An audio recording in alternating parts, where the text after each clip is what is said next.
Hello and welcome to the Astrology and Spirituality show for Wednesday the 6th of January. It's a really big day today because Mars, the planet of passion, of initiative, of impulse, which has been in the sign of Aries for a very long period of time. It started on the 28th of June. It went into shadow on the 25th of July. On the 11th of September, it went into retrograde. It's only just come out of shadow now, coming out of 28 degrees in Aries, where it got to before the retrograde began. So today it makes its way into the Earth sign of Taurus, where it's going to be for 6 weeks. We're going to see a much greater preoccupation with resources, with our self-worth. Our determination is not going to be quite so individualistically based. Of course, Saturn and Pluto and also Jupiter all clashed with Mars over that 6-month period several times. It really has been one of the most difficult planetary periods that many of us can remember. Of course, we had that big collection of energy in January in the sign of Capricorn, the stellium, but it's really the role of Mars which has been so disruptive over this last 6 months. So Mars moving into Taurus, it's much more about finding foundations. In some ways it's about slowing down a little bit. It's certainly not about just doing what we want as individuals. It's becoming much more conscious of the worth of things.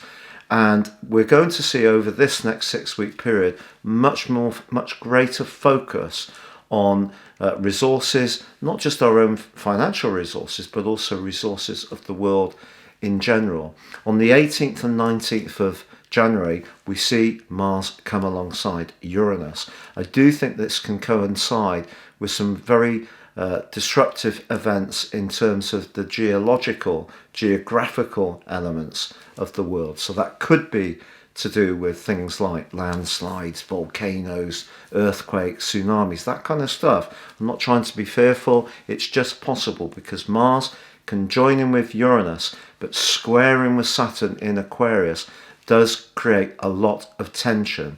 So a certain amount of tension is possible now because Mars goes into a direct right angle with both Saturn and Jupiter in Aquarius. So we just need to hold on to our hats a little bit through this period. So Elisa, what do the cards say for Well, you? today we're using the energy cards to see what energy goes with that quite intense and immense. Intense and immense. Intense I love and that. immense That's you brilliant. shared with us. So let's give them a shuffle, see what comes up. So the card that comes up says first chakra and it's Archangel Michael. This is quite We haven't had him for a while. we haven't had him for a while. Archangel Michael is known as the protector angel in a lot of ways. Our first chakra is, it's our root chakra.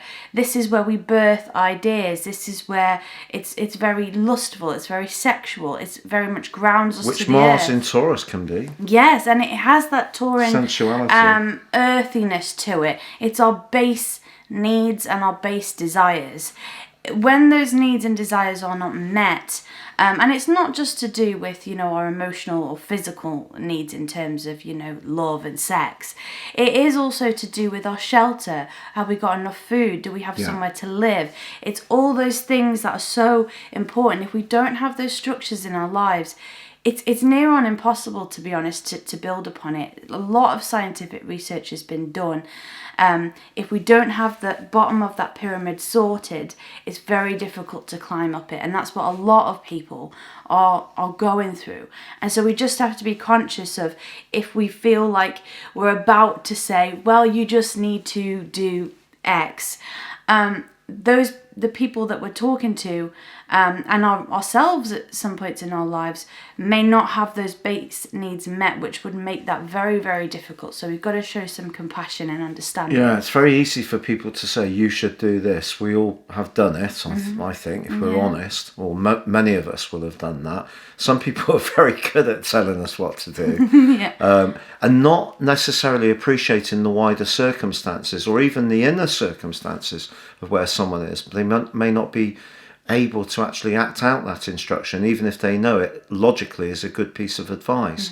But I feel that the card that you've chosen there, it's so in keeping with Mars in Taurus, because the conflict, if we think of the the zodiac wheel in its whole, Mars is in house 2, Saturn and Jupiter, and from Friday, Mercury are in house 11. So house 11 is humanity, it's us all, it's us as a collective, and Mars is in that part of the situation which is to do with those desires. And I think at the present time, there is going to be a slowing down, particularly in terms of the global economy. And I do feel that we're not necessarily going to get all our desires met. And that is going to create frustration, whether it's for consumption, eating out, drinking, which we all enjoy, going for a glass of wine or whatever. Those things are being checked by COVID, and Saturn's square with Mars, which is one of the most restrictive of all angles. So I do think we need to prepare ourselves for a pretty tricky rest of the January period. Yeah, so let's just, stick together through it and know that if we are feeling frustrated at this time, if we are feeling really fed up, that, we're not alone in that. Especially if you tune into the show, because the show actually started because of COVID, Yeah, really. it did, yeah. We felt that there were a lot of people that were in isolation on their own. Those circumstances in the United Kingdom have been reimposed. And it's not true of everyone everywhere, but if you are, unable to get out and socialise, do the things you would normally like to do, we're very honoured to have you here with us, and anything we can do to be supportive. And also the messages that get shared between people who follow us are just so lovely. So that's a great part of that community that comes from that Aquarius energy. But I think at the moment, consumption or meeting our needs is going to be a bit of a challenge. So getting to the top of that pyramid, we might have to sort of just get 1,000 men to build it around us. Yeah, just for now. Where do we get 1,000 men? Is it in the yellow pages? Can we go online? The yellow pages. Good Google. Yellow. I'm showing my age, I know. The yellow pages comes in handy, for footsteps and things like that. Yeah. No, exactly. Especially when you're short like me and you're trying to reach for the soup. Reach for the soup. Well, anyway. So lovely to be with you. Your daily horoscope is below. Stay safe, take care, and... It's a goodbye from me. And it's goodbye from us. Goodbye. Goodbye.